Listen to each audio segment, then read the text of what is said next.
നമസ്കാരം. JB ജംഗ്ഷനിലേക്ക് സ്വാഗതം.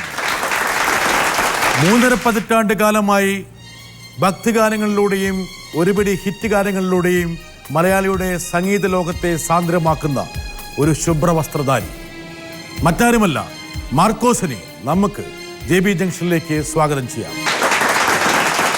മാർക്കോസ്, ഒരുപാട് കാലമായി താങ്കളെ ഈ കസേരയിൽ കിട്ടാൻ വേണ്ടി ഞാൻ ആഗ്രഹിക്കുകയാണ്. തീർച്ചയായിട്ടും ഒരു 3.5 പതിറ്റാണ്ടായിട്ട് താങ്കളെ മലയാളികൾ ഇങ്ങനെ കണ്ടുകൊണ്ടിരിക്കുകയാണ്. മുണ്ടിന്റെ നിറമൊന്നും മാറി അല്പം ശുഭ്രം എന്നുള്ളത് പണ്ട് മുതലേ അങ്ങനെയാണ്. ചില ഫോട്ടോയിൽ വരുമ്പോൾ വെള്ളയാണ്, പക്ഷെ മുണ്ട് കോടി തന്നെയാണ് ആണല്ലേ. അപ്പൊ നമ്മൾ ഫോട്ടോയിലും മറ്റേ ഈ TV-യിലൊക്കെ കാണുമ്പോൾ അടിമുടി വെളുത്താണ്. വാച്ച് എല്ലാം നമുക്ക് ആ വെളുപ്പിന്റെ ആ ഒരു അഡിക്ഷനെ കുറിച്ച് നമ്മൾ പിന്നീട് സംസാരിക്കാം. ഇപ്പം താങ്കൾ പാടിക്കൊണ്ടുവന്ന പാട്ട് ഇസ്രയേലിൽ നാഥൻ, എനിക്ക് തോന്നുന്നു മാർക്കോസ് എന്നുള്ള വ്യക്തിയെക്കുറിച്ച് ചിന്തിക്കുമ്പോൾ ആദ്യം പ്രേക്ഷകരുടെ മനസ്സിലേക്ക് വരുന്നത് ആ പാട്ടാണ്. താങ്കൾ ഒരുപാട് ഹിറ്റുകൾ മലയാളിക്ക് പ്രദാനം ചെയ്തിട്ടുണ്ടെങ്കിൽ പോലും ഈ പാട്ടിൽ ഒരു ക്രിസ്തീയ ഭക്തിയുടെ തരംഗമുണ്ടെങ്കിൽ പോലും കേരളത്തിലെ എല്ലാ വിഭാഗം ജനങ്ങൾക്കും എല്ലാവർക്കും ഇഷ്ടപ്പെട്ട അത് മുസ്ലിംസ് ആണെങ്കിലും ഹിന്ദുസ് ആണെങ്കിലും ജാതി മത ഭേദമന്യേ മാർക്കോസിനെ ഒരുപക്ഷെ നെഞ്ചിലേറ്റാനുള്ള കാരണം ഈ ഒരു പാട്ടാണ്. മാർക്കോസിൽ എത്ര പാടിയിട്ടുണ്ടാവും? എണ്ണം ഉണ്ടോ?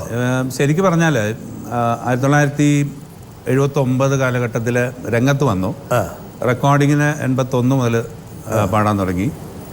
ഏകദേശം റെക്കോർഡിങ്ങിൽ ഒരു 15,000-ഓളം പാട്ടുകൾ ഞാൻ പാടിയിട്ടുണ്ട്. അതിൽ ഏകദേശം 10,000-ഓളം ക്രിസ്ത്യൻ ഡിവോഷനിൽ തന്നെയാണ്. ഈ ഒരു പാട്ടായിരിക്കും താങ്കൾ ഏറ്റവും കൂടുതൽ പാടിയിട്ടുള്ള വേദികളിലെ ഒരു പക്ഷേ എൻ്റെതായ പാട്ടുമായിട്ട് ഞാൻ പാടിയിട്ടുണ്ട് ഉണ്ടെങ്കിൽ ഈ പാട്ടായിരിക്കും ഏറ്റവും കൂടുതൽ പാടിയിട്ടുണ്ടാവുക. ഇത് പക്ഷേ 1999 ഒക്ടോബറിൽ റെക്കോർഡ് ചെയ്ത പാട്ടാണ്. ഇപ്പോൾ ഏതാണ്ട് 17 വർഷം ആവുക ഈ പാട്ട് ടോപ്പായിട്ട് നിൽക്കാൻ തുടങ്ങി. ഏത് സദസ്സിൽ പോയാലും താങ്കളോട് ആദ്യം പാടാൻ പറഞ്ഞൊരു പാട്ട് ഇതായിരിക്കും. തീർച്ചയായിട്ടും. ഇത് സംബന്ധിച്ച് 1-2 പേര് താങ്കളോട് സംസാരിക്കാൻ ആഗ്രഹിക്കുന്നു. നോക്കാം. ഹായ് മാർക്കോസ് ചേട്ടാ, സുഖമായിരിക്കുന്നതിൽ സന്തോഷിക്കുന്നു. ഇസ്രായേലിൻ നാഥനായി വാഴുമേക ദൈവം ഈ പാട്ട് ഇന്ന് ലോകം മുഴുവനും മലയാളികൾ ഏറ്റുപാടിയ ഒരു ഗാനമാണ്. നമുക്കെല്ലാവർക്കും അറിയാവുന്ന ഗാനമാണ്. പക്ഷേ അതിൽ മാർക്കോസ് ചേട്ടൻ്റെ ശബ്ദം വന്നില്ലായിരുന്നുവെങ്കിൽ ഒരുപക്ഷെ ഇത്ര കണ്ട് ഈ പാട്ട് ഹിറ്റാവുമെന്ന് എനിക്ക് തോന്നുന്നില്ല. കാരണം മറ്റൊന്നുമല്ല, ഈ പാട്ട് കമ്പോസ് ചെയ്യുന്നത് ബേബി ജോൺ കലയന്താനിയും ഞാനും ചേർന്നുമാണ്. ബേബി ജോൺ കലയന്താനി ലിറിക്സ് എഴുതുന്നു, ഞാൻ അതിന് മ്യൂസിക് കൊടുക്കുന്നു. ഞങ്ങളത് കമ്പോസ് ചെയ്തതിന് ശേഷം എൻ്റെ മനസ്സിലേക്ക് ഇത് ഒന്നുകിൽ യേശുദാസ് പാടണം അല്ലെങ്കിൽ KG മാർക്കോസ് പാടണം. പക്ഷേ ദാസേട്ടനെ ആ കാലഘട്ടങ്ങളിൽ അത് കിട്ടാൻ വളരെ പ്രയാസമായിരുന്നു. പിന്നീട് സെക്കൻഡ് ഓപ്ഷൻ എൻ്റെ മനസ്സിലേക്ക് കടന്നു വന്നത് മാർക്കോസ് ചേട്ടനാണ്. മറ്റാരെയും കുറിച്ച് ഞാൻ ചിന്തിച്ചില്ല. പക്ഷേ അത് പാടുവാനായിട്ട് ദൈവം വിധിച്ചത് മാർക്കോസ് ചേട്ടനാണ്. അത് വളരെ മനോഹരമായിട്ട് മാർക്കോസ് ചേട്ടൻ അത് പാടിയത് കൊണ്ട് തന്നെ ഇന്ന് ലോകം മുഴുവനും അത് ശ്രദ്ധിക്കപ്പെട്ടു എന്നുള്ളതാണ് സത്യം. വളരെ സന്തോഷമുണ്ട് എൻ്റെ ആ പാട്ടിൽ മാർക്കോസ് ചേട്ടൻ്റെ ശബ്ദം വന്നതിലും ഇന്ന് ലോക ജനത ഏറ്റുപാടുന്ന ഒരു ഗാനമായിട്ട് അത് മാറിയതിലും സന്തോഷമുണ്ട്. പക്ഷേ ദാസേട്ടനെ കൊണ്ട് പാടിക്കാൻ അവിടെ ഇരുന്നതാണ്. അതെ, അത് ഓരോരുത്തർക്കും ഓരോ വിധിയുണ്ട്. ദാസേട്ടൻ തന്നെ പണ്ടൊരിക്കൽ പറഞ്ഞിട്ടുണ്ട്, ഓരോ നെൽമണിയും ആർക്ക് വെച്ചിരിക്കുന്നു അത് ആര് ഭക്ഷിക്കണം എന്ന് പറഞ്ഞിട്ടുണ്ട്. എന്ന് പറഞ്ഞ പോലെ അത് എന്നിലായിരിക്കും വന്ന് പെട്ടത്. ഈ പാട്ട് പാടുമ്പോൾ അത് വലിയൊരു ഹിറ്റാവുമെന്ന് മാർക്കോസ് ഒരിക്കലും അങ്ങനൊരു വിചാരം ഉണ്ടായിരുന്നില്ല. സത്യമായിട്ടും അങ്ങനെ ഉണ്ടായിരുന്നില്ല. കാരണം ഇത് അത്രയും വർഷത്തിനോടിടയിൽ ഞാൻ പറഞ്ഞില്ല 99 കാലഘട്ടത്തിലാണ് ഇത് പാടുന്നത്.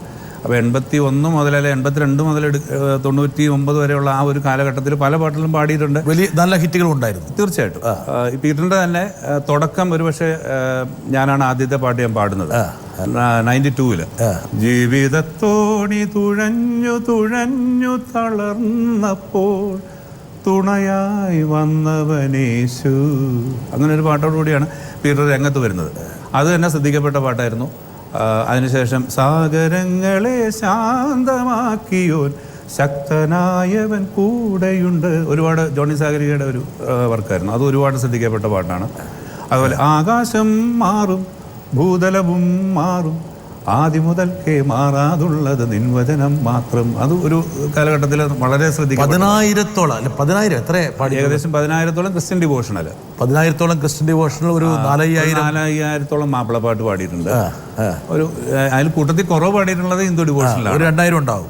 ഏകദേശം. കേരളത്തിൽ ഏറ്റവും കൂടുതൽ ഡിവോഷണൽ പാടിയിട്ടുള്ളത് മാർക്കോസ്. ഒരു പക്ഷേ ഞാനായിരിക്കാം, ഒരു പക്ഷേ. 15,000-ഓളം ഭക്തിഗാനങ്ങൾ. ഇത്രയും ഭക്തിഗാനങ്ങൾ പാടുന്ന ഒരാളുടെ മനസ്സിൽ എത്രത്തോളം ഭക്തി ഉണ്ടെന്നുള്ളതാണ് ഒരു പക്ഷേ ഉയർന്നു വരാൻ സാധ്യതയുള്ളൊരു ചോദ്യം. ഇവരുടെയൊക്കെ മനസ്സിൽ വരുന്ന ചോദ്യം. നല്ലൊരു വരട്ടെ ഒരാളെന്താ ചോദിക്കാൻ വേണ്ടി നിൽക്കുകയാണ്. ക്രിസ്തീയ ഭക്തിഗാനങ്ങളൊക്കെ പാടി എല്ലാവർക്കും അറിയാം, നല്ലൊരു പാട്ടുകാരനാണ്, നന്നായി പാടുന്നു. ഇത്രയും പ്രാർത്ഥനാ നിർഭരമായ ഒരു പാട്ട് ഒരാളുടെ മനസ്സിലേക്ക് കയറുവാൻ വ്യക്തി ജീവിതത്തിൽ അനുദിന പ്രാർത്ഥനകൾ ഉണ്ടോ? അതിൻ്റെ ആഴം എങ്ങനെ? അതൊന്നും അറിഞ്ഞാൽ കൊള്ളാം. ചോദ്യമായിരുന്നു, പക്ഷെ അദ്ദേഹം അത് ഏറ്റെടുത്ത് ചോദിച്ചു. തീർച്ചയായിട്ടും. കാരണം ഏതൊരു വ്യക്തിയാണെങ്കിൽ പോലും ദൈവം, നമ്മൾ അവസാനത്തെ ഒരു വിളിയുണ്ട്, ദൈവമേ എന്നൊരു വിളിയുണ്ട് അവസാനം. എത്ര വലിയവനാണേലും എത്ര ചെറിയവനാണേലും ചില സന്ദർഭങ്ങളിൽ നമ്മൾ വിളിച്ചു പോകും ദൈവത്തെ. അപ്പോൾ ദൈവം എന്ന് പറഞ്ഞൊരു ഒരു സാങ്കല്പികമാണെങ്കിൽ പോലും അങ്ങനെ ഒരു, ഞാൻ ദൈവം ഉണ്ടെന്ന് വിശ്വസിക്കുന്ന കൂട്ടത്തിലാണ്. പക്ഷെ അങ്ങനെ ഒരു വ്യക്തി ഉണ്ട്. അപ്പം നമ്മൾ ആ വിശ്വാസത്തിൽ വളർന്നു വന്നതുകൊണ്ടും പലപ്പോഴും നമ്മൾ ലോകത്തിലെ മറ്റു കാര്യങ്ങൾ കാണുമ്പോഴും നമ്മുടെ സ്വന്തം ജീവിതത്തിലൊക്കെ ഉള്ള അനുഭവങ്ങളൊക്കെ വെച്ചിട്ട് ദൈവം ഉണ്ടെന്ന് വിശ്വസിക്കുന്ന കൂട്ടത്തിലാണ്. താങ്കൾ നല്ലൊരു ഭക്തരാണ്. തീർച്ചയായിട്ടും. ദൈവഭയമുണ്ട്. കൃത്യമായിട്ട് പള്ളി പരിപാടികളിലൊക്കെ പങ്കെടുക്കും. എല്ലാ ആഴ്ചയിലും പള്ളിയിൽ കൃത്യമായിട്ട് പോകുന്നൊന്നും ഞാൻ അവകാശപ്പെടുന്നില്ല. പക്ഷെ കഴിവതും പള്ളികളിൽ പോകും. അല്ലെങ്കിൽ ഞാൻ പറഞ്ഞില്ല ഇന്ന പള്ളി എന്നുള്ള രീതിയിലല്ല ഞാൻ പോകുന്നത്. ഞാൻ പൊതുവെ ദൈവത്തോടുള്ളൊരു അതാണ്. അപ്പൊ ഞാൻ ഏത് സഭയാണ് അങ്ങനെയല്ല. ഞാനൊരു പോകുന്ന വഴിക്ക് കാണുന്ന പള്ളിയിൽ ഞാൻ പ്രാർത്ഥിക്കും. മാർക്കോസ്, അതുപോലെ തന്നെ താങ്കൾ പല സ്റ്റേജുകളിലും പാടിയിട്ടുള്ളത് ദാസേട്ടൻ്റെ ഒരു പാട്ടുണ്ട്, എനിക്കൊന്ന് യഹൂദിയായില്ലേ. അത് വളരെ പ്രധാനപ്പെട്ട. അത് താങ്കൾ പാടുമ്പോൾ ഒരു പക്ഷേ ദാസേട്ടൻ പാടുന്ന പോലത്തെ ഒരു ഫീല് പ്രേക്ഷകർക്ക് കിട്ടുന്നതുകൊണ്ടായിരിക്കാം താങ്കളോട് ആ പാട്ട് പാടാൻ വേണ്ടിയിട്ട്. വേണമെങ്കിൽ ഈ ഇസ്രായേലിൻ്റെ കൂടെ താങ്കൾ ആരാധിക്കുന്ന മറ്റൊരു ദൈവമായിട്ടുള്ള ദാസേട്ടൻ്റെ ആ പാട്ട് കൂടി നമുക്ക് വേണം പാടിക്കൊണ്ട്. തീർച്ചയായും. ഇസ്രായേലിൻ നാഥനൊപ്പം താങ്കളെ തേടിയെത്തുന്ന ഒരു റിക്വസ്റ്റ് ആയിരിക്കും ഈ പാട്ട് കൂടി. മിക്കവാറും എല്ലാ വേദിയിലും ഇത് ഇടയകന്യകയും. കാരണം ഒരു കാലത്ത് ഞാൻ ഗാനമേള ആരംഭിക്കുമ്പോൾ 1979 കാലഘട്ടങ്ങളിൽ എന്നെ കൊണ്ട് റിക്വസ്റ്റ്, ഞാൻ അന്ന് ആദ്യം സത്യനായക മുക്തിദായക എന്നുള്ളൊരു പാട്ടോടുകൂടിയായിരുന്നു ഗാനമേള ആരംഭിച്ചിരുന്നത്.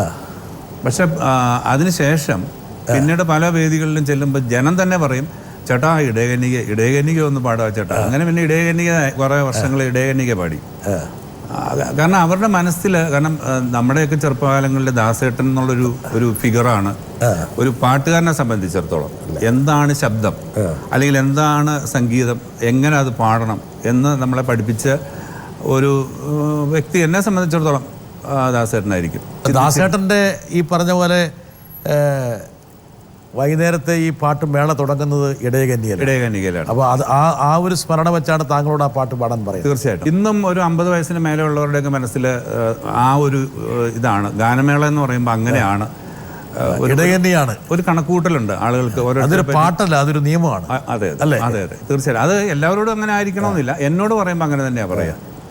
താങ്കളും ദാസേട്ടനും തമ്മിലുള്ള സാമ്യം അത് ഒരുപക്ഷെ താങ്കൾക്ക് കടുത്ത ആരാധനയാകാം, താങ്കളെ കാണുമ്പോൾ ആൾക്കാർക്ക് തോന്നുന്ന ഒരു ഫീലാകാം. എന്തായാലും ഒരു ജൂനിയർ ദാസേട്ടൻ, യേശുദാസ് എന്നുള്ള ഒരു ലേബലിലാണ് താങ്കൾ ഒരുപാട് കാലം അറിയപ്പെട്ടത്. അങ്ങനെയാണ്, തീർച്ചയായിട്ടും അങ്ങനെയാണ്. എപ്പോഴും അത് ആ ദാസേട്ടൻ്റെ പേര് പറഞ്ഞുകൊണ്ടായിരിക്കും ഒരു പക്ഷെ താങ്കളെ സമീപിക്കുന്നത്. ഒരാൾ വരുന്നുണ്ട്, നോക്കട്ടെ. ഹലോ മാർക്കോസും ഞാനും ഒരേ കാലഘട്ടത്തിൽ കോളേജിൽ പഠിച്ചവരാണ്. ആ കാലഘട്ടത്തിൽ കൊല്ലത്ത് വളരെ ശക്തമായി പ്രചരിച്ചിരുന്ന, അല്ലെങ്കിൽ വിദ്യാർത്ഥികൾ വിശ്വസിച്ചിരുന്ന ഒരു കഥയുണ്ട്. ആ കഥയെക്കുറിച്ചാണ് ഞാൻ ചോദിക്കുന്നത്. കാരണം ഒറ്റ വാക്കിൽ പറഞ്ഞാൽ യേശുദാസ് അല്ലെങ്കിൽ നമ്മുടെയൊക്കെ പ്രിയങ്കരനായ ദാസേട്ടൻ പോലും ദാസേട്ടനെ മാർക്കോസിനോളം ആരാധിക്കുന്നില്ല എന്നുള്ളതാണ്. കാരണം എന്തെങ്കിലും ഒരു ചെറിയ കാര്യം വന്ന് ചിലപ്പം ദാസേട്ടൻ ഒരു വെള്ള ഷർട്ട് അല്ലെങ്കിൽ വെള്ള പാൻ്റ് അല്ലാതെ ഏതെങ്കിലും ഒരു കളറ് ഡ്രസ്സ് ഇട്ടേക്കാം, പക്ഷേ മാർക്കോസ് ഒരിക്കലും ഇടില്ല. അപ്പോൾ അതിന് നമ്മളെല്ലാം കൂടുതൽ വിശ്വസിച്ചതിൻ്റെ കാര്യം മാർക്കോസ് വെള്ള പാൻറ്റ്, വെള്ള ഷർട്ട്, വെള്ള ചെരുപ്പ്, വെള്ള പേന, വെള്ള ഫയല്, വെള്ള സൈക്കിള്, ഇത്രയും നമ്മൾ നിത്യേനെ കണ്ടുകൊണ്ടിരിക്കുന്നതായിരുന്നു. പക്ഷെ നമുക്കെല്ലാം സന്തോഷമായിരുന്നു. കാര്യം ദാസേട്ടൻ്റെ പോലെ പാടുന്ന ഒരാളും കൂടെ ആയതുകൊണ്ട് നമ്മളെല്ലാവരും ആ ആരാധനയിൽ ഒരു ന്യായം കണ്ടെത്തിയിരുന്നു. അപ്പോൾ എൻ്റെ ചോദ്യം എന്ന് പറയുന്നത്, ഒരിക്കൽ ഇതേപോലെ കൊല്ലത്ത് ദാസേട്ടൻ ഏറ്റവും അടുത്ത ഒരു വേണുവേട്ടൻ എന്ന് പറഞ്ഞ അദ്ദേഹത്തിൻ്റെ വീട്ടിൽ വന്നപ്പോൾ ദാസേട്ടനെ കാണാനും ദാസേട്ടൻ മാർക്കോസിൻ്റെ വീട്ടിൽ വരാനുമുള്ള ഒരു ഭാഗ്യമുണ്ടായി. അപ്പം ഞാനന്ന് കണ്ടില്ല. ഒരുപാട് പേരെന്നോട് പറഞ്ഞു, അന്ന് വന്നിരുന്നെങ്കിൽ മാർക്കോസിൻ്റെ മുഖത്ത് നിന്നും ഒരു നടനെന്ന നിലയിൽ ജന്മസാഫല്യം, സായുജ്യം എന്നൊക്കെയുള്ള ആ എക്സ്പ്രഷൻസ് നമുക്ക് കണ്ട് പഠിക്കാമായിരുന്നു. അത്രയ്ക്ക് സന്തോഷവാനായിരുന്നു മാർക്കോസ് എന്നുള്ളതാണ്. അപ്പോൾ അന്ന് അവിടെ ദാസേട്ടന് വിഷമം വരാത്ത തരത്തിൽ എന്തെങ്കിലും വിഷമം വരുമോ എന്ന് പേടിച്ചിട്ട് വെള്ളച്ചോറും മോരും തൈരും പാലും പച്ചടി, അങ്ങനെ കരിമീൻ മപ്പാസ് എല്ലാം വെള്ള കളറിലെ ആഹാരങ്ങളാണ് അവിടെ വിളമ്പിയതെന്നും പിന്നീട് ഭക്ഷണം കഴിഞ്ഞ് മുന്തിരിങ്ങ കൊടുത്തു. അപ്പോൾ ഞങ്ങൾ വെച്ച് മുന്തിരിങ്ങ, അപ്പം വെള്ള മുന്തിരിങ്ങ കൊടുത്തു. അതെവിടെ നിന്ന് മേടിച്ചെന്ന് അറിഞ്ഞൂടാ. അങ്ങനെ വെള്ള മുന്തിരിങ്ങ കൊടുത്തായിരുന്നോ?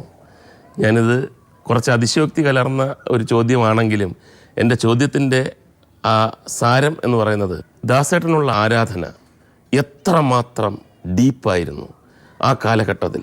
അത് ഒന്ന് നമ്മൾ അറിഞ്ഞൂടാത്ത, നമ്മളറിയാത്ത, അല്ലെങ്കിൽ ഒരുപാട് പേര് അറിയാൻ ആഗ്രഹിക്കുന്ന ഒരു കാര്യമാണ്. ദാസേട്ടനോടുള്ള ആ ആരാധനയുടെ ഡെപ്ത് ഞങ്ങൾക്ക് ഒന്നറിഞ്ഞാൽ കൊള്ളാവുന്നുണ്ട്. സുരേഷ് വളരെ സരസമായിട്ടാണ് കാര്യങ്ങൾ പറഞ്ഞെങ്കിൽ പോലും ഇതൊക്കെ സംഭവിച്ചു തന്നെയാണോ? അല്ല, ഇപ്പം പറഞ്ഞതിൽ ഒരു നല്ല ശതമാനം സത്യം. വെള്ള കാറുള്ളത് പോലെ വെള്ള സൈക്കിളില്ല. അപ്പൊ അതൊരു അതിശക്തിയാണ്. പിന്നെ വെള്ളം മുന്തിരിങ്ങയും കിട്ടാൻ പ്രയാസമാണ്. പുള്ളി പറഞ്ഞത് അത്രയ്ക്കുള്ള ആ ഒരു ആരാധന, അത് സത്യമാണ്. അതല്ല, ഇതൊക്കെ ഏതെങ്കിലും സംഭവിച്ചോ? വെള്ളച്ചോറും തൈരൊക്കെ എടുത്തു വെച്ചോ? അതിന് നമ്മൾ ഈ പറഞ്ഞ ശരി, എന്തോ ചെയ്തു. ഇപ്പൊ വീട്ടിൽ വരുമ്പോൾ നമ്മൾ എന്തെങ്കിലും കൊടുക്കണമല്ലോ. പക്ഷെ കറക്റ്റ് വെള്ളച്ചോറും ഈ തൈരും സാധാരണ നമ്മളെല്ലാം വെള്ളച്ചോറൊക്കെയാണ് ഉപയോഗിക്കുന്നത്. വെള്ള ബിസ്ക്കറ്റോ വെള്ള ആണെങ്കിൽ പിന്നെ നമുക്കൊരു എവിടെയെങ്കിലും ബുദ്ധിമുട്ടാണെന്ന് പറയും. വെള്ളച്ചോറ് വീട്ടിലേക്ക് വന്നു. എൻ്റെ തൊട്ടടുത്ത വീട്ടിൽ വരുമായിരുന്നു. 70-72 കാലഘട്ടങ്ങളിൽ ഞങ്ങൾ കൊല്ലത്ത്, എൻ്റെ ഫാദർ ഡോക്ടറായിരുന്നു. അപ്പോൾ അങ്ങനെ കൊല്ലം ജില്ലാ ആശുപത്രിയിൽ വർക്ക് ചെയ്യുന്ന ആ കാലഘട്ടത്തിൽ ഞങ്ങൾ കൊല്ലത്ത് താമസിക്കുമ്പോൾ എൻ്റെ തൊട്ടടുത്ത വീട്ടിൽ വരും. അപ്പോൾ അന്ന് ഇത്ര തിരക്കില്ല. ദാസേട്ടനെന്നല്ല, ഈ സിനിമ ഇൻഡസ്ട്രിക്ക് അന്നൊരു വർഷം 30-35 സിനിമ ഇറങ്ങുന്നുള്ളൂ. അപ്പോൾ ഒരു സിനിമയിൽ 5-6 പാട്ടൊക്കെ ഉണ്ടാകും. അത് ഒന്നിച്ച് അതിൻ്റെ റെക്കോർഡിങ് കഴിഞ്ഞ് പിന്നെ വരുമ്പോൾ ഒരു ഗ്യാപ്പ് കാണും. ആ ഗ്യാപ്പിലാണ് പുള്ളി ഗാനമേളയൊക്കെ ചെയ്തുകൊണ്ടിരുന്നത്. അപ്പോൾ വന്നു കഴിഞ്ഞാൽ സുധാകരൻ എന്ന് പറഞ്ഞൊരു എക്സിക്യൂട്ടീവ് എഞ്ചിനീയറാണ്. അദ്ദേഹമാണ് തരങ്കണി ഡിസൈൻ ചെയ്തതൊക്കെ. അദ്ദേഹത്തിൻ്റെ വീട്ടിൽ വരും. അപ്പോൾ ഞങ്ങൾ അടുത്തടുത്ത വീടുകളാണ്. അങ്ങനെയാണ് ഞാൻ ദാസേട്ടനെ ആദ്യം കാണുന്നത്. അപ്പോൾ ഒരു ആഗ്രഹത്തിൻ്റെ പേരിൽ, അന്ന് എനിക്ക് 14 വയസ്സോ 15 വയസ്സോ മറ്റോ ഉള്ളൂ. ഈ പറഞ്ഞാൽ റിക്വസ്റ്റ് ചെയ്തു. അദ്ദേഹം വീട് വരെ വന്ന് തിരിച്ചു പോയി. തൊട്ടപ്പുറം ഇപ്പുറം ആയതുകൊണ്ട് ഈ വെള്ള സാധനങ്ങളെല്ലാം സംഘടിപ്പിച്ച് കൊടുത്തു. ഈ പറഞ്ഞാൽ ഞാൻ പറഞ്ഞില്ലേ, ഇതൊക്കെ മുകേഷിന്റെ ഒരു ഇതാണ്. പക്ഷെ മുകേഷ് സത്യം പറഞ്ഞാൽ അന്നും ഇന്നും ഈ പറഞ്ഞാൽ മാധവൻ എന്നുള്ള ഒരു വലിയൊരു നടന്റെ മകൻ എന്നുള്ളതിലുപരി ഞങ്ങൾ ദിവസവും കോളേജിൽ കാണും. കൂടാതെ ഒരേ സമയത്ത് പഠിച്ചവർ, ഞങ്ങൾ ഒരേ സമയത്ത് പ്രീ ഡിഗ്രിക്കൊക്കെ ഒരേ സമയത്ത് ഒരേ അപ്പുറത്തും ഇപ്പുറത്തും. ഞാൻ ഫാത്തിമയിലും ഇദ്ദേഹം റോഡിന് ഇപ്പുറത്ത് SN കോളേജിലുമാണ് പഠിക്കുന്നത്. അപ്പം ഞങ്ങൾ രണ്ടുപേരും ഒരേ ദിവസം ഒരേ സമയത്ത് മിക്കവാറും കോളേജ് ജംഗ്ഷനിൽ വെച്ച്. മാർക്കോസ് വളരെ അച്ചടക്കമുള്ള വിദ്യാർത്ഥിയും മുകേഷ് അത്ര കോളേജിലോട്ട് പോകുന്ന വഴിയാ. അപ്പൊ ഇദ്ദേഹം മിക്കവാറും ജംഗ്ഷനിലൊക്കെ കാണും. ജംഗ്ഷനിലേ ഉണ്ടാവും, കോളേജിൽ ഉണ്ടാവില്ല. കാരണം ജംഗ്ഷനും കോളേജ് വിട്ട് ഒരു 2 വീടിന്റെ അപ്പുറം ഇപ്പുറം ഉള്ള ദൂരേ ഉള്ളൂ. SN കോളേജ് ജംഗ്ഷനും SN കോളേജും വളരെ നിഷ്കളങ്കനായി പോയല്ലോ ഇങ്ങനെ. ഞാൻ പറഞ്ഞ അദ്ദേഹം കോളേജിൽ കയറുന്നതിന് മുമ്പ് റോഡിലൊക്കെ കാണും. അത്രേ ഉള്ളൂ. ശരി. അത് ഈ പറഞ്ഞാൽ ഈ നമ്മളെ അറിയപ്പെടുത്തുന്നതിന്റെ ഒരു ഭാഗം എന്നുള്ള രീതിയിൽ. കാരണം അന്ന് മീഡിയ ഒന്നും ഇല്ലല്ലോ, ഇതുപോലെ മീഡിയ ഇല്ല. അപ്പം നമ്മളെ അന്ന് അറിയപ്പെടുത്തണമെങ്കിൽ നമുക്ക് ഇങ്ങനെയുള്ള പരിപാടി ജംഗ്ഷനിൽ നിൽക്കണം, ചെയ്യേണ്ടി വരും. മാർക്കോസ് ജംഗ്ഷനിൽ നിന്നിട്ടുണ്ടോ? ഞാൻ അങ്ങനെ നിന്നിട്ടില്ല. കാരണം വെച്ചാൽ എൻ്റെ വീട് അതിന് തൊട്ടടുത്തായിരുന്നു. അപ്പം അവിടെ നിന്ന് കഴിഞ്ഞാൽ അന്നൊക്കെ വെച്ചാൽ ഭയങ്കര സ്ട്രിക്റ്റ് ആണ്. വീട് കോളേജ് സമരമാണെങ്കിൽ നേരെ വീട്ടിൽ വന്നോളണം. അതല്ല, കോളേജിൽ 4 മണിക്ക് ക്ലാസ്. അപ്പോൾ മാർക്കോസിന്റെ ഏറ്റവും പ്രധാനപ്പെട്ട പ്രശ്നം എന്ന് പറഞ്ഞത് മുകേഷിനോടൊക്കെ ഉള്ളൊരു അസൂയായിരിക്കും. അന്ന് വ്യക്തിപരമായിട്ട് ഇങ്ങനെയുള്ള കാര്യങ്ങളിൽ അസൂയ ഉണ്ടായിരുന്നു. പക്ഷെ കലാപരമായിട്ട് അവൻ എന്നോട് അസൂയ ഉണ്ടായിരുന്നു. കാരണം വെച്ചാൽ ഇവര് അന്ന് ഈ മിമിക്രിക്കൊന്നും അത്ര വലിയൊരു ഇമ്പോർട്ടൻസ് ഉള്ള സമയമല്ല. 72-73 കാലഘട്ടമാണ് രാജാവ്. അന്ന് പാട്ടാണ്. അപ്പം ഞങ്ങൾ വന്നിട്ട് ഒരു സന്യാസിനിയോ അല്ലെങ്കിൽ ഒരു മംഗളം നേരുന്നോ ഒക്കെ പാടി കഴിഞ്ഞാൽ ഇവർ അതുവരെ കാണിച്ചൊക്കെ പോകും. അപ്പൊ പെമ്പിള്ളേർ വേണേൽ നമുക്ക് കൈയടിക്കും. അപ്പോൾ ഈ മിമിക്രി കാണിച്ചൊക്കെ വെറുതെ ആയിപ്പോ. അപ്പോൾ അതുകൊണ്ട് പുള്ളിക്ക് എന്നോട് അസൂയായിരുന്നു ആ സമയത്ത്. പക്ഷെ ഇപ്പം നമുക്ക് അവരോട് അസൂയ. കാരണം ഈ മിമിക്രിക്കാരെല്ലാം ഇന്ന് ഏത് പാട്ടായിരുന്നു കോളേജ് പാടിക്കൊണ്ടിരുന്നത്? സ്ഥിരമായിട്ട് പാടുന്ന സന്യാസിനി പാടും മംഗളം നീ. നമുക്കൊന്ന് സന്യാസിനെ പിടിപ്പിച്ചാലോ? ഇവിടെയുള്ള ഈ പെൺകുട്ടികൾക്കെല്ലാം അത് ഭയങ്കര ഇഷ്ടം. ഡോക്ടർമാരുടെ കുടുംബത്തിൽ എനിക്ക് തോന്നുന്നു അച്ഛനും മുത്തച്ഛനും ഒക്കെ ഡോക്ടറായിരുന്നു അല്ലേ? അതെ. അപ്പം സാധാരണ രീതിയിൽ അങ്ങനെയൊക്കെയുള്ള ആൾക്കാർ കലയിൽ മക്കൾ അങ്ങനെ കോൺസെൻട്രേറ്റ് ചെയ്യുന്നതിന് ഒരു താല്പര്യം ഉണ്ടാവില്ല. തീർച്ചയായിട്ടും അല്ലേ? ഉണ്ടായിരുന്നു. ആദ്യകാലങ്ങളിലൊക്കെ ഇച്ചിരി ബുദ്ധിമുട്ടുണ്ടായിരുന്നു. കാരണം അച്ഛൻ ഡോക്ടർ, അച്ഛൻ്റെ അച്ഛൻ ഡോക്ടർ, അച്ഛൻ്റെ സഹോദരി ഡോക്ടർ, അച്ഛൻ്റെ അമ്മാവന്മാർ 2 പേര് ഡോക്ടർ, അച്ഛൻ്റെ അമ്മയുടെ അനിയത്തി ഡോക്ടർ.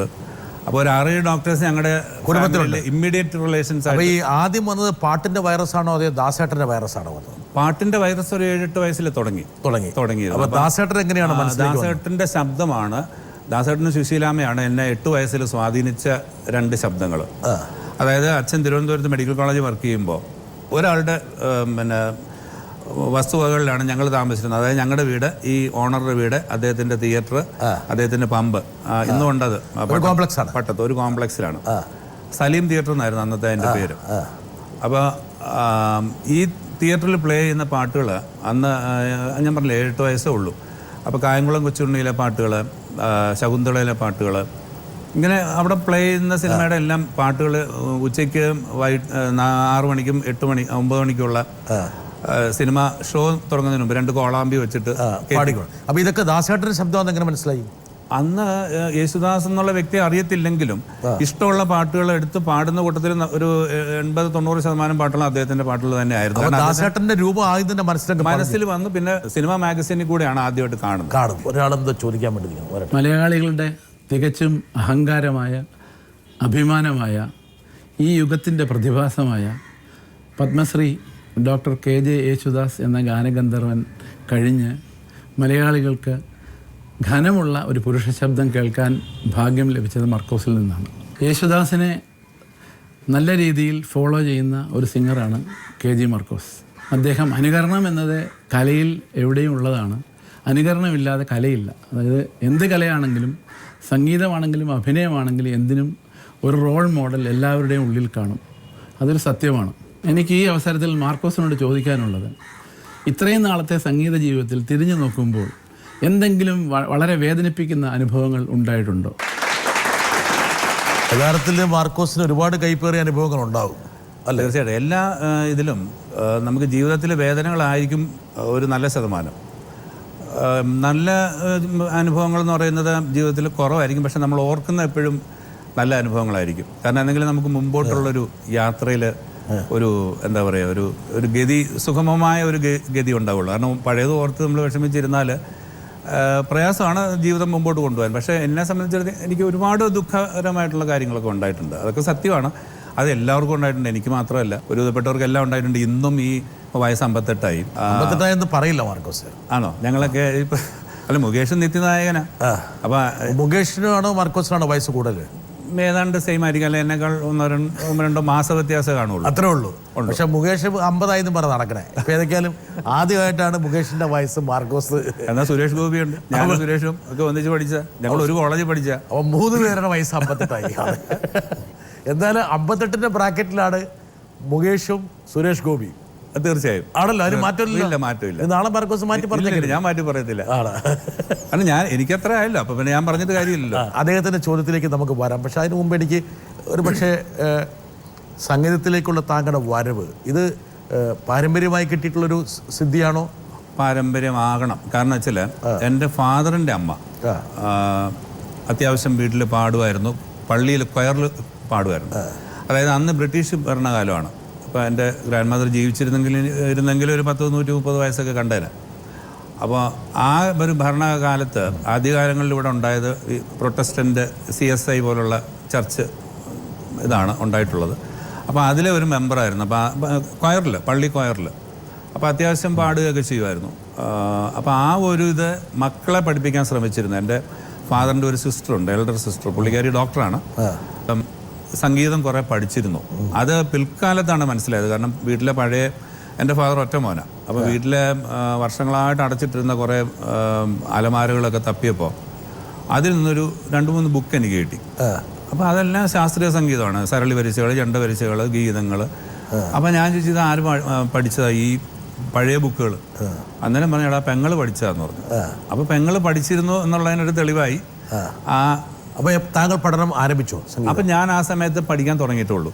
അതായത് അച്ഛൻ സമ്മതിച്ചോ? അപ്പം സമ്മതിച്ചു. അവസാനം ഗതിയില്ലാതെ സമ്മതിക്കേണ്ട വന്ന ഒരു സിറ്റുവേഷൻ ഉണ്ട്. താങ്കൾ ഇടഞ്ഞു? പ്രീ ഡിഗ്രി കഴിഞ്ഞപ്പോൾ പിന്നെ ദാസേട്ടൻ്റെ ആ ഒരു സ്വാധീനം അങ്ങ് ശരിക്കും ബാധയായിട്ട് വന്നു, ഉള്ളിലേക്ക് വന്നു. അത് മതി എന്നങ്ങനെ ഒരു തീരുമാനം എടുത്തു. വസ്ത്രം അപ്പോഴേക്ക് മാറിയോ? ഇല്ല, വസ്ത്രം 12-13 വയസ്സ് മുതലേ വെള്ളയാണ്. അപ്പോൾ ഈ കോളേജിലേക്ക് പോകുമ്പോൾ ഈ പെൺകുട്ടികളെ ആകർഷിക്കാനെങ്കിലും കളർ വസ്ത്രം ഇടണ്ടേ? അങ്ങനെ ഞാൻ പറഞ്ഞില്ല, ഞങ്ങളൊക്കെ പല പല കളർ ഞങ്ങളൊക്കെ പഠിക്കുന്ന ഒരു കാലഘട്ടത്തിൽ വീട്ടിൽ അറിയാമല്ലോ, പൊതുവേ സ്ട്രിക്റ്റ് ആണ്, എല്ലാ കാര്യത്തിലും സ്ട്രിക്റ്റ് ആണ്. കാരണം ഒരു സമരം വന്നാൽ അടുത്ത നിമിഷം വീട്ടിൽ എത്തിക്കൊള്ളണമെന്നാണ്. അപ്പൊ താങ്കൾക്ക് വസ്ത്രം കളർ വസ്ത്രം ഇട്ടിട്ട് കാര്യം ഉണ്ടായിരുന്നില്ല? ഇല്ല, കാരണം അച്ഛൻ വെള്ളം ധരിക്കുന്ന ഒരു വ്യക്തിയായിരുന്നു. പുള്ളിക്ക് വസ്ത്രം എടുക്കുന്ന കൂട്ടത്തിൽ എനിക്ക്, എൻ്റെ ജ്യേഷ്ഠന്, എൻ്റെ അനിയന്, ഞങ്ങൾക്ക് 3 പേർക്കും പുള്ളിക്ക് എടുക്കുന്ന കൂട്ടത്തിൽ ഞങ്ങൾക്കും കൂടെ അങ്ങ് എടുക്കുക. അപ്പം നമുക്ക് പിന്നെ വേറൊരു മറുവാക്കില്ല. അയ്യോ എനിക്കിത് വേണ്ട, ഇന്നത്തെ പിള്ളേർ പറയുന്ന പോലെ ഇത് ഞാൻ ഇടത്തില്ല എന്നൊന്നും പറയാൻ പറ്റത്തില്ല, ഇട്ടോളണം. പിന്നെ വല്ല ഓണോ പിന്നെ ക്രിസ്മസോ അല്ലെങ്കിൽ ഏതെങ്കിലും ബർത്ത്ഡേയോ ഒക്കെ വരുമ്പം കളർ ഡ്രസ്സ് കിട്ടിയാൽ കിട്ടി. നമ്മൾ അങ്ങനെ നമുക്ക് ഇന്നത് വേണമെന്നുള്ള ചോയ്സ് ഒന്നും അന്നേരം. താങ്കൾ കോളേജിൽ പോകുന്നത് ശുഭ്രവസ്ത്രധാരിയായി? കോളേജിലല്ല, ഞാൻ ഹൈസ്കൂൾ മുതൽ എല്ലാ ഇതിനും വെള്ളം തന്നെയാണ് ഉപയോഗിച്ചിരുന്നത്. സ്കൂളിൽ പോയപ്പോഴും കോളേജിൽ വന്നപ്പോഴും പിന്നീട് ജീവിതത്തിലാണെങ്കിലും എല്ലാം അന്നും ഇന്നും ഒക്കെ വെള്ളം തന്നെയാണ്. കോളേജിൽ പഠിക്കുമ്പോഴേക്കും താങ്കൾ ഒരു ആസ്ഥാന ഗായകനായി കോളേജിന്റെ, അല്ലേ? തീർച്ചയായിട്ടും. അങ്ങനെ താങ്കൾ ചില ഗാനമേള ട്രൂപ്പുകളിലേക്ക് മാറി. തിരുവനന്തപുരത്ത് എന്തോ സിത്താരക്കാർ താങ്കൾക്കിട്ട് കൈവെക്കാൻ വേണ്ടിയിട്ട് ഒരുപാട് കാലം നടന്നതായിട്ട് കേട്ടല്ലോ. സത്യമായിരിക്കാം. കാരണം എൻ്റെ ചുറ്റുപാട് ഇങ്ങനെ ആയിരുന്നു, വീട്ടിലെ ചുറ്റുപാട്. അപ്പം ഗാനമേളയ്ക്കൊന്നും അങ്ങനെ നമുക്ക് ധൈര്യമായിട്ടൊരു ട്രൂപ്പൊക്കെ തുടങ്ങി പോകാൻ പറ്റാത്തൊരവസ്ഥയാണ്. പിന്നെ രഹസ്യമായിട്ടൊക്കെയാണ് പോകുന്നത്. അപ്പോൾ കൊല്ലത്ത് ഇങ്ങനൊരു പാട്ടുകാരനുണ്ട്, യേശുദാസിനെ പോലെ പാടുന്ന ഒരാളുണ്ടെന്നൊക്കെ ഉള്ളൊരു റൂമർ ഇങ്ങനെ വന്നു. തിരുവനന്തപുരത്ത് ഞാൻ ആദ്യമായിട്ട് എൻ്റെ സ്വന്തം പേരിൽ KG മാർക്കോസ് ആൻഡ് പാർട്ടി എന്ന് പറഞ്ഞ് ചെയ്യുന്ന ഒരു പരിപാടിയിൽ ഈ സത്യനായക പാടിയപ്പോൾ അതങ്ങ് ഹിറ്റായി. ഞാൻ വേദിയിൽ നിന്ന് താഴെ ഇറങ്ങുന്നതിന് മുമ്പ് തന്നെ 3 പ്രോഗ്രാം അവിടെ ബുക്ക് ചെയ്തു. സത്യനായക 3 പ്രോഗ്രാം ഉണ്ടാക്കി തന്നു. അപ്പോൾ തിരുവനന്തപുരത്ത് എനിക്ക് 2-3 പ്രോഗ്രാമായി. ഞാൻ കൂടെ തിരുവനന്തപുരത്ത് വരുന്നു. അപ്പം അന്ന് എനിക്ക് ഓർക്കസ്ട്ര ഇല്ല. അപ്പം ഞാനൊരു ഓർക്കസ്ട്ര ഹയർ ചെയ്യാണ്. അപ്പോൾ ഈ ഓർക്കസ്ട്ര ഞാൻ ഹയർ ചെയ്തു. അവരെയും കൊണ്ട് കുറേ സ്ഥലങ്ങളിൽ ഇങ്ങനെ നമ്മൾ പ്രോഗ്രാം ചെയ്യുന്നു. അവിടെ വരുന്ന പ്രോഗ്രാംസൊക്കെ ഇവർ ബുക്ക് ചെയ്യുന്നു. അപ്പോൾ എനിക്ക് പ്രോഗ്രാം കിട്ടുന്നില്ല. അങ്ങനെയാണ് പ്രശ്നം വന്നത്. ഓ അത് ശരി. എൻ്റെ പ്രോഗ്രാംസ് ഞാൻ അവിടെ വേദിയിൽ പാടി എന്നെ കാണാനായിട്ട് വരുന്ന ആൾക്കാരുടെ അടുത്തുനിന്ന് ഞങ്ങൾ മാർക്കോസിനെ കൊണ്ടുവരാം, ഞങ്ങൾ മാർക്കോസായിട്ട് ഒരു ഇതുണ്ട്, അതുകൊണ്ട് ഇതുണ്ടെന്ന് പറഞ്ഞ് അങ്ങനെ അത് ബുക്ക് ചെയ്യുന്നു. നമ്മൾ താഴെ വരുമ്പോഴാണ് ചേട്ടാ ഞങ്ങൾ ബുക്ക് ചെയ്തിട്ടുണ്ട് പ്രോഗ്രാം. എപ്പോൾ? അപ്പോൾ പിന്നെ പതുക്കെ അങ്ങ് വിട്ടു, ആ ഓർക്കസ്ട്ര വേണ്ടാന്ന് വെച്ചു. അതാണ് അതിനുശേഷം താങ്കൾ അവിടെ കാലുകുത്തി അടി കിട്ടുമെന്നാണ് അവർ പറഞ്ഞത്. പക്ഷെ അത് കഴിഞ്ഞ് മുഴുവൻ പരിപാടി എൻ്റെതായി പോയി തിരുവനന്തപുരത്ത്. അപ്പം പിന്നെ എന്ത് ചെയ്യാൻ പറ്റും? പക്ഷെ ആദ്യം സെനറ്റ് ഹാളിൽ നടന്ന പരിപാടിയിൽ അത് സംരക്ഷണമൊക്കെ ആയിട്ടാണ് താങ്കൾ പോയെന്ന് ആരോ പറയുന്നുണ്ട്. ഞാനല്ല സെനറ്റ് ഹാളിൽ പാടിയത്. സെനറ്റ് ഹാളിലെ പ്രോഗ്രാമിന് ഞാൻ പോയില്ല, പേടിച്ചിട്ട്. ഇല്ല, ആ പ്രോഗ്രാം അവിടെ നടന്നില്ല, ഇങ്ങനെ പിടിച്ച പ്രോഗ്രാമാണ്.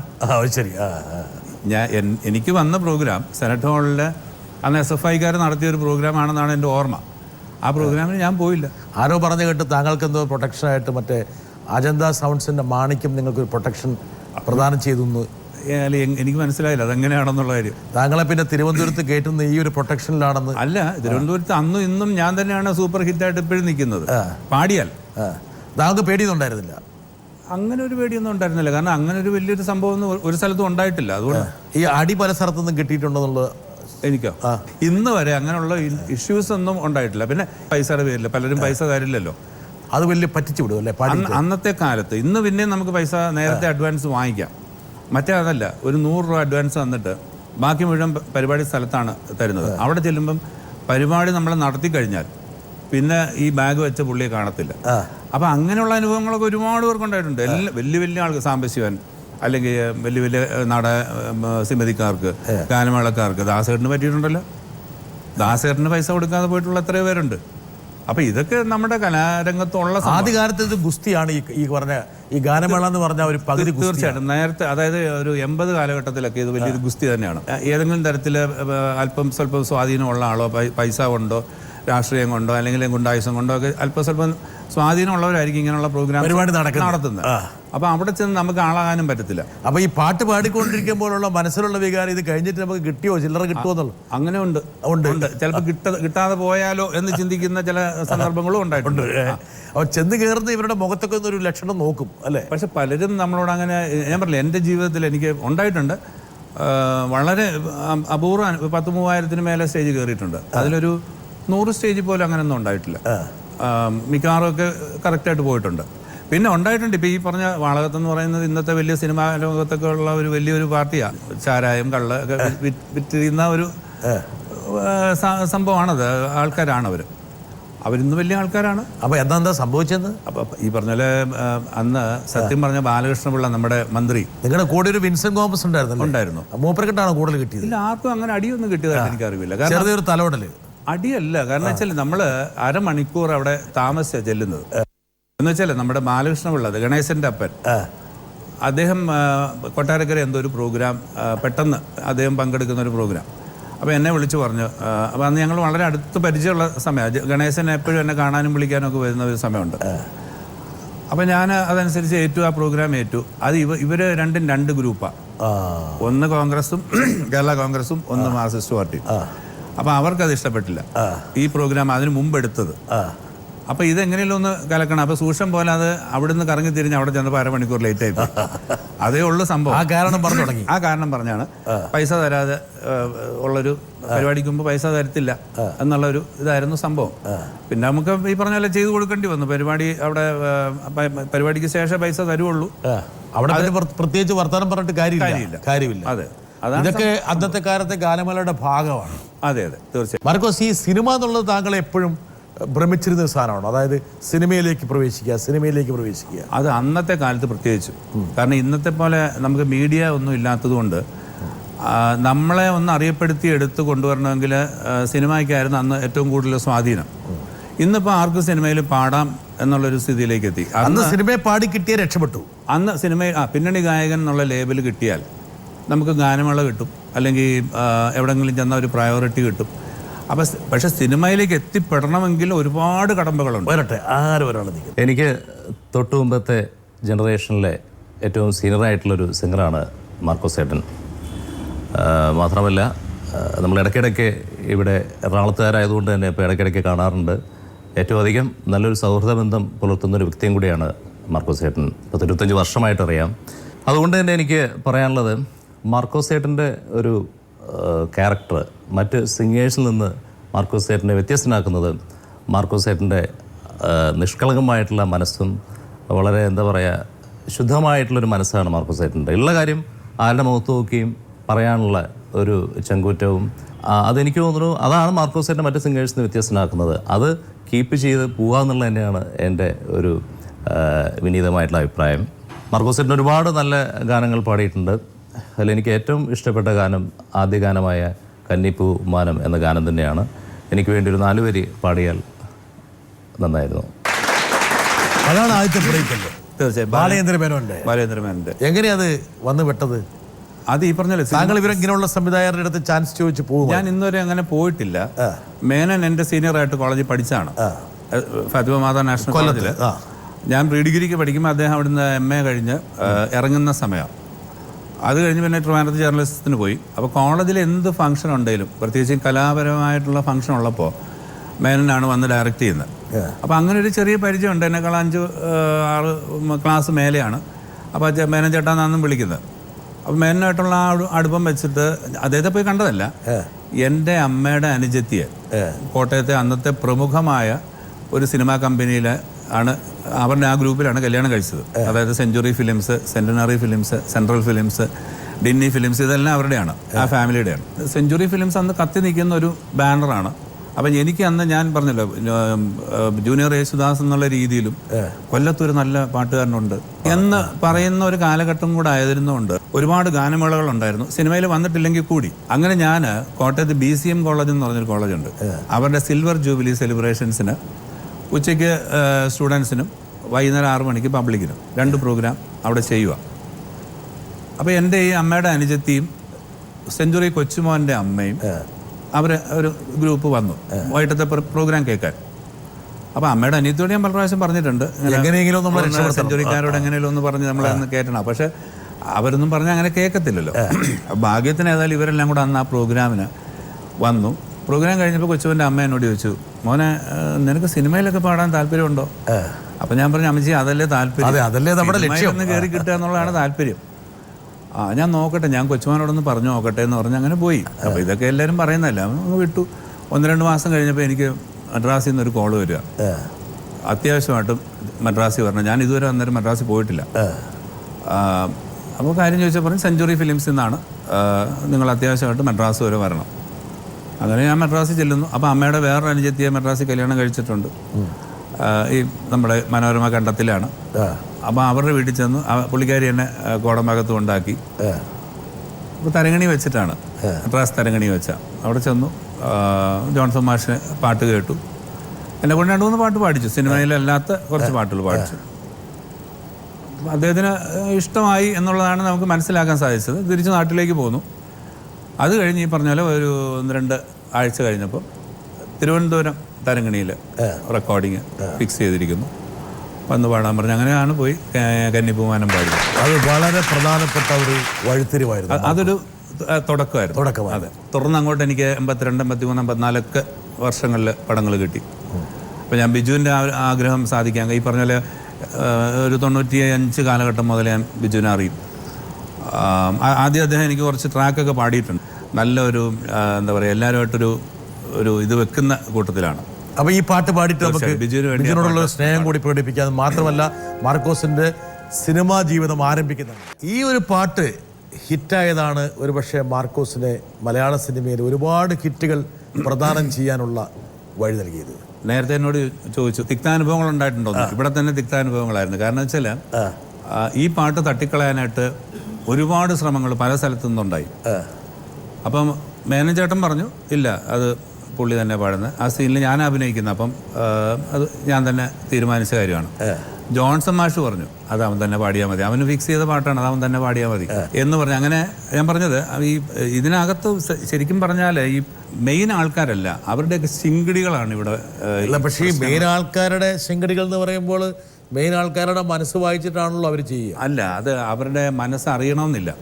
കാരണം അവരുടെ ഗുഡ് ബുക്സിൽ എപ്പോഴും നിറഞ്ഞു നിൽക്കാൻ വേണ്ടിയിട്ട് ചില ആൾക്കാർ. ഒരു പക്ഷേ താങ്കൾ ഈ മെയിൻ ആൾക്കാരെ കുറ്റപ്പെടുത്താതിരിക്കാൻ വേണ്ടിയിട്ട് താങ്കൾ കാണുന്ന ഒരു തന്ത്രമാണോ അത് അവരുടെ ശിങ്കടികളാ? അല്ലല്ല. കാരണം ഈ മെയിൻ ആൾക്കാരെന്ന് ഞാൻ പറഞ്ഞത് ദാസേട്ടനെ ഒന്നും ഉദ്ദേശിച്ചിട്ടല്ല. അതിനില്ല, തീർച്ചയായിട്ടും. കാരണം അന്ന് ഇന്ന് എന്നോട് വളരെയധികം എന്താ പറയുക, പാട്ടിൻ്റെ കാര്യത്തിൽ അദ്ദേഹം അങ്ങനെ ഒരു നിലപാട് എടുത്തിട്ടുണ്ടെന്ന് എനിക്ക് തോന്നുന്നില്ല. പേഴ്സണലായിട്ട് ചിലപ്പം എന്തെങ്കിലുമൊക്കെ അങ്ങോട്ടും ഇങ്ങോട്ടും ഒക്കെ ഉണ്ടായിട്ടുണ്ടാവാം. പക്ഷെ അതൊരിക്കലും പിന്നെ സംഗീതത്തിൻ്റെ കാര്യത്തിൽ എനിക്ക് നേരിട്ട് അനുഭവങ്ങളില്ല. അപ്പോൾ ഈ പാട്ട് തട്ടിപ്പോകുന്നൊരു ഘട്ടം വന്നിരുന്നോ? ഉണ്ടായിരുന്നു. അങ്ങനെ പല താങ്കൾ ആശങ്കപ്പെട്ടു കിട്ടുമോ എന്നൊരു സംശയം പിന്നീട് വന്നു. ചില ഇതിൻ്റെ പ്രൊഡ്യൂസർ പോലും ഒരു അവസരത്തിൽ അങ്ങനെ പറഞ്ഞതായിട്ടാണ് ഞാൻ മനസ്സിലാക്കുന്നത്. ആദ്യം ഈ പാട്ട് പുറത്തു വരുന്നതിന് മുമ്പ് താങ്കൾ കേട്ടോ? ഇല്ല, പുറത്ത് വരുന്നതിന് മുമ്പ് കേൾക്കാൻ പറ്റില്ല. അന്ന് അവിടെ പാടി കേട്ടു. അതിനുശേഷം ഇതെങ്ങനെ അതിൻ്റെ സീനിൽ വരുമ്പോൾ എങ്ങനെ ആയിരിക്കും, ആരായിരിക്കും, എന്തായിരിക്കും എന്നൊന്നും അറിയില്ലായിരുന്നു. അത് തിയേറ്ററിൽ വെച്ച് തന്നെ കണ്ടത്. മാത്രമല്ല ടൈറ്റിൽ നമുക്ക് ഇങ്ങനെ KG പാടിയത് KG മാർക്കോസ്. ഒറ്റയ്ക്കാണോ തിയേറ്ററിൽ പോയത്? വേറെ ആൾക്കാരെ കൂട്ടിയോ? ഇല്ല, എനിക്ക് തോന്നുന്നത് ഒറ്റയ്ക്കായിരുന്നു എന്നാണ് ഓർമ്മ. അതിനുള്ള ധൈര്യം ഉണ്ടായിരുന്നില്ല. കാരണം ചിലപ്പം ഉണ്ടാവാതിരിക്കാം. അപ്പം അതുകൊണ്ട് അങ്ങനെ ഒരു റിസ്ക് എടുക്കണ്ടെന്ന് വിചാരിച്ചിട്ട് തന്നെ പോയി. വീട്ടിലേക്ക് വന്നപ്പോൾ എന്തായിരുന്നു പ്രതികരണം? ഞാൻ ഈ രംഗത്തേക്ക് വന്നു കഴിഞ്ഞപ്പോൾ പിന്നെ വീട്ടിൽ അവർ കൂടെ കൂടി തീർച്ചയായും. അതുവരെ എതിർത്തിരുന്ന ആൾക്കാരൊക്കെ താങ്കളുടെ സംഗീതത്തിന്റെ ഒരു ഓരോന്ന് തുറന്ന് കിട്ടിക്കഴിഞ്ഞപ്പോഴത്തേക്കും പിന്നീട് ഇത് കുഴപ്പമില്ല, നമുക്ക് ഈ രംഗം മോശമല്ല എന്നുള്ളൊരു സ്ഥിതിയിലേക്ക് എത്തിയപ്പോഴത്തേക്കും പിന്നെ കുഴപ്പമില്ലാതെ പോയി. അടുത്തെനിക്ക് ഒന്ന് കൂലി എന്നുള്ള സിനിമയില് ശ്രദ്ധിക്കപ്പെട്ടൊരു ഗാനം, ഒരു ടൈറ്റിൽ സോങ് കൂടിയായിരുന്നു. അതെ. അത് രവീന്ദ്ര മാഷിന്റെ ഞാൻ പാടുന്ന ആദ്യത്തെ സിനിമയും അതാണ്. 83 മമ്മൂട്ടി അഭിനയിച്ച കൂലി. അന്ന് ഹിന്ദിയിൽ ബച്ചൻ അഭിനയിച്ച കൂലി ഉണ്ടായിരുന്നു. അതിന്റെ റീമേക്ക് പോലെ മലയാളത്തിൽ മമ്മൂട്ടി അഭിനയിച്ച. പക്ഷെ അതിനു മുമ്പ് മധുസാറിന്റെ ഉമ ആർട്സ് എന്ന് പറഞ്ഞ സിനിമയുടെ രതിലയം, ഭൂകമ്പം, സ്രാവ്. രതിലയത്തിലെ ഏത് പാട്ടായിരുന്നു? രതിലയത്തിലെ ഞാൻ ചിത്രയും കൂടെ പാടിയ ഒരു പാട്ടുണ്ട്. ചിത്രയും ഞാനും ആ സമയത്ത് തുടക്കമാണ്. കൂലിയില് ജീവിക്കാനായി ഭാരം തൂക്കുന്ന മനുഷ്യരല്ലോ എന്ന് പറഞ്ഞിട്ട് ടൈറ്റിൽ സോങ് ആയിരുന്നു. ടൈറ്റിൽ സോങ്, അതായത് ഇത് എല്ലാം എഴുതി കാണിക്കുന്ന സമയത്ത് ഉള്ള ഒരു പാട്ടായിട്ടാണ്. ഇതായിരുന്നു. ഇതിനകത്തൊക്കെ ഈ പറഞ്ഞ പോലെ വോയിസിന്റെ ആ ഡിഫറൻസ് മനസ്സിലാക്കാൻ സാധിക്കും. കാരണം ഇപ്പോൾ ഒരു റെപ്യൂട്ടഡ് ആയിട്ടുള്ള ഒരാൾ പാടുമ്പോൾ എങ്ങനെ അത് റെക്കോർഡ് ചെയ്യുന്നോ, അല്ലെങ്കിൽ എങ്ങനെ അതിൻ്റെ സംഗീതം എത്ര നേരം പ്രാക്ടീസ് ചെയ്യുന്നു, അങ്ങനെയൊന്നുമില്ല. നമുക്കൊക്കെ ഈ തിരുകിട സാധനങ്ങളാണ്. ഒന്ന് പാടിയിട്ട് എന്നുള്ള ആ ഒരു സ്റ്റൈലായിരിക്കും മിക്കവാറും അന്നൊക്കെ കിട്ടുക. ഇന്ന് കുറെ കൂടെ ഒക്കെ കുറച്ചുകൂടെ പ്രൊഫഷണലായി മാറ്റങ്ങൾ പ്രൊഫഷണൽ റെക്കോർഡിങ്ങിലെ ആ ഒരു പ്രൊഫഷണലിസം അല്ല ഞാൻ പറയുന്നത്, പെരുമാറ്റത്തില് അന്നൊക്കെ നമുക്കൊന്നും അങ്ങനെ പെട്ടെന്നൊന്നും അങ്ങനെ കയറി പോകാൻ നമ്മൾ വരുമ്പത്തേക്കുന്ന ആൾക്കാരാണ്, കയറി പോകാൻ പറ്റത്തില്ല. കാരണം അതിൽ മുൻനിരയിൽ നിൽക്കുന്നവർ ആരാണോ, നടനമാണേലും പാട്ടാണേലും മറ്റു തരത്തിലുള്ളവരാണേലും ഒക്കെ അവരുടെ ഇതെല്ലാം കഴിഞ്ഞിട്ട് കിട്ടുന്ന ഒരു സമയത്ത് ഒരു മനസ്സിലൊരു നീറലുണ്ടാവുമോ മാർക്കോസ്? അപ്പം ഈ പറഞ്ഞ പോലെ ഉണ്ടാവും. ഒരുപാട് ഞാൻ ചില സമയത്തൊക്കെ ഞാൻ രാവിലെ 8 മദ്രാസിലെ സിനിമാ സ്റ്റുഡിയോ ഒക്കെ 7:30 ആകുമ്പോൾ ചാലുവാകും. അപ്പം നമ്മൾ 7 മണിക്ക് സ്റ്റുഡിയോയിൽ വന്നിരിക്കുമ്പോൾ നമ്മളെ ആദ്യം വിളിക്കുമല്ലോ എന്നുള്ള ധാരണയിൽ ഇങ്ങനെ ഇരുന്നിട്ട് 4 മണി വരെ ഇരുന്നിട്ടുള്ള സമയമൊക്കെ ഉണ്ട്. ഇപ്പോൾ വിളിക്കും. അപ്പം നമ്മൾക്ക് ശേഷം വന്ന് പോയിട്ടുള്ള പാട്ടുകാർ വരെ പാടിപ്പോയിട്ട് ഞാൻ ഇരുന്നിട്ടുള്ള സമയമുണ്ട്. അങ്ങനെയൊക്കെ നമുക്ക് ഒരുപാട് തിക്താനുഭവങ്ങളൊക്കെ ഉണ്ടായിട്ടുണ്ട്. മാത്രമല്ല അന്ന് ഞാൻ പറഞ്ഞില്ലേ, ഈ സിനിമ എന്ന് പറയുന്നത് ഇന്നത്തെ പോലെ പെട്ടെന്ന് അങ്ങോട്ടുള്ള ഒരു എൻട്രി അല്ല. ഒരുപാട് കടമ്പകൾ, അതായത് വലിയ വലിയ സംഗീത സംവിധായകരുടെ അല്ലെങ്കിൽ വലിയ വലിയ പ്രൊഡക്ഷൻ കമ്പനിക്കാരുടെ, സംവിധായകരുടെ, ഇവരുടെ എല്ലാം ഒരു സ്ക്രൂട്ടിനിറ്റി കഴിഞ്ഞിട്ടാണ് നമ്മൾ ഈ സംഗീത സംവിധായകൻ്റെ മുമ്പിലേക്ക് എത്തുന്നത്. അവിടെ തന്നെ ഈ പറഞ്ഞ ഇപ്പോൾ ദേവരാം മാഷ്, ദക്ഷിണാമൂർത്തി സ്വാമി, അർജുന മാഷ്, അല്ല അതുപോലുള്ള വലിയ വലിയ സംഗീത സംവിധായകരുടെ അടുത്ത് ചെല്ലുമ്പോഴത്തേക്കും അവർക്ക് വേണ്ടത് പൂർണ്ണതയാണ്. അപ്പം നമുക്ക് 100% പൂർണ്ണത അന്നേരം അവിടെ ചിലപ്പോൾ കൊടുക്കാൻ പറ്റത്തില്ല. കാരണം നമ്മൾ പുതുമുഖമാണ്, നമുക്കൊരു വെപ്രാളം, ഉള്ളിലൊരു പേടിയുണ്ട്, ഇതെങ്ങനെ വരും, നമ്മൾ പാടിക്കഴിഞ്ഞാൽ അവിടെ റെക്കോർഡിങ് ആവുന്ന എങ്ങനെയായിരിക്കും. അപ്പോൾ ഇതിനകത്തൊക്കെ ഒരുപാട് പ്രശ്നങ്ങളുണ്ട്. കാരണം നമ്മൾ ഫ്രീ അല്ലല്ലോ. 3-5 സിനിമ കഴിഞ്ഞപ്പോൾ താങ്കൾക്ക് കുറച്ചൊരു ഒരു ആത്മവിശ്വാസം വന്നില്ല? അപ്പോഴും ആത്മവിശ്വാസം വരാനായിട്ട് ഞാൻ വല്ലപ്പോഴാണ് കൊല്ലത്ത് നിന്ന് ചെന്നൈ ചെല്ലുന്നത്. അപ്പം നമുക്ക് എല്ലാവരും ടച്ചപ്പോഴേക്കും വിട്ടു, പുതുമുഖങ്ങളാണ്. അതേസമയം ഇവിടെ നമ്മൾ ദിവസവും കാണുന്നവരാണെങ്കിൽ നമുക്കൊരു ഫ്രീഡം ഉണ്ട്. മറ്റേതല്ല, നമ്മളവിടെ ചെല്ലുമ്പോൾ കുറേ പേര് പുതുമുഖം. മാത്രമല്ല ഇത്ര സിനിമകളിൽ പാടി കാര്യമൊന്നും അവിടെ ഇരിക്കുന്നവർക്ക് അറിയില്ല. ആ ഒരു ഗ്യാപ്പ് എപ്പോഴും ഉണ്ട്.